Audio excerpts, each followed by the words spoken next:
pues aquí estamos nuevamente. Ahora vamos a ver el análisis de lo que son la representación de los números complejos en el plano real e imaginario. Tenemos que recordar que los números complejos son aquellos que tienen una parte imaginaria y una parte real. Se acostumbra a presentar primero la parte real, después la parte imaginaria. Entonces, normalmente un número complejo se representa como A más BI, y A es la parte real, B es la parte imaginaria. Para distinguirlo se multiplica por el número imaginario y, recordando que el número imaginario y es la raíz cuadrada de menos 1. Entonces, estos números complejos se pueden representar en el plano real como si fueran vectores, la componente en X, la componente en Y, pero en este caso no son componentes en X y en Y, sino la componente real, la componente imaginaria. Entonces, por lo tanto, dos partes importantes que vamos a determinar de un número complejo van a ser su módulo, es decir, su magnitud. La magnitud de un número complejo se va a obtener a partir de lo que sería el teorema de Pitágoras, como quien diría. Tenemos la componente real y la componente imaginaria, se elevan al cuadrado, porque se forma siempre un triángulo rectángulo. Entonces la parte real es un cateto, la parte imaginaria es otro cateto, y la hipotenusa sería la magnitud de ese número o módulo.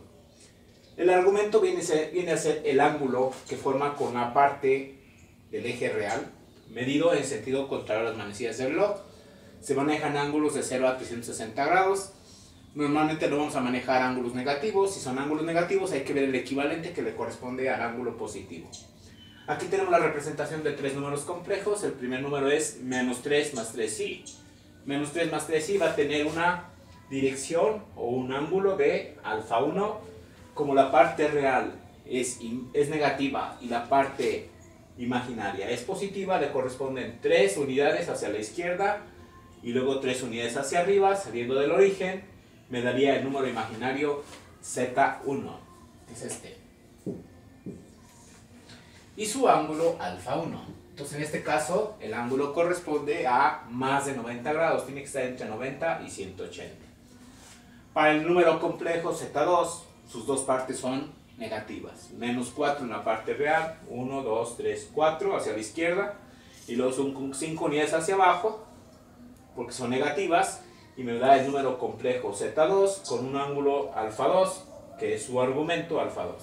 Como lo teníamos con el arco tangente, dividiendo la parte imaginaria entre la parte real, respetando los signos que le correspondan a cada una de las componentes. En este caso va a estar en el tercer cuadrante. Las partes tanto real como imaginaria son negativas, lo que implicaría que la tangente es positiva.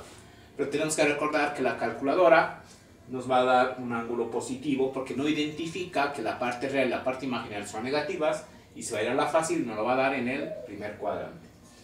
Y el último número complejo, Z3, está formado de una parte real positiva y una parte imaginaria negativa. Entonces son 2 unidades hacia la derecha y luego 4 unidades hacia abajo, nos da el tercer número complejo, Z3, y un ángulo alfa 3.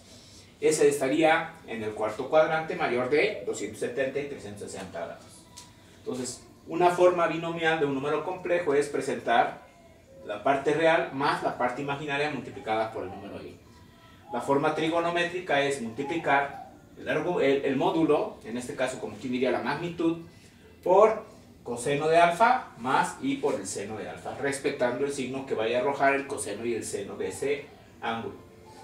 Y la forma polar, esta forma polar va a ser bien interesante, porque nos va a permitir hacer operaciones muy rápido, tanto de multiplicaciones, divisiones, potencias de números complejos y raíces de números complejos.